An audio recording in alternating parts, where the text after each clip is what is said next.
Bharatiya Janata party आणि महायुतीच्या कार्यकर्त्यांसोबत या ठिकाणी एक प्रचार फेरी गावात आम्ही काढली होती आणि सर्व महायुतीच्या सर्व पक्षाच्या कार्यकर्ते जे आज माझ्यासोबत आजच्या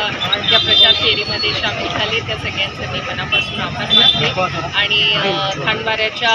जनतेला या ठिकाणी मी विनंती केली। मागच्या दोन्ही निवडणुकांमध्ये खांडबाऱ्यातून मला भरपूर मतदान खांडबाऱ्याच्या नागरिकांनी मला केलं होतं आणि आज तिसऱ्यांदा परत एकदा मला या ठिकाणी महायुतीकडून भारतीय जनता पार्टीकडून उमेदवारी मिळाली आहे। तर आज पुन्हा एकदा मी इथल्या जनतेला विनंती करायला आली होती की तिसऱ्यांदा या भागाची खासदार म्हणून परत एकदा आपण मला निवडून देऊन खासदार म्हणून काम करण्याची संधी तिसऱ्यांदा आपण मला द्या, अशी विनंती या ठिकाणी मी नागरिकांना केली। नागरिकांचा खूप उत्स्फूर्त प्रतिसाद या ठिकाणी मला पाहायला मिळाला आणि मला विश्वास आहे की खांडबाऱ्याची जनता मागच्या दोघं निवडणुकांमध्ये जेवढं मतदान झालं त्यापेक्षा दुपटीने या ठिकाणी मला मतदान करेल आणि भरभरून मतदानांनी मला विजयी करेल।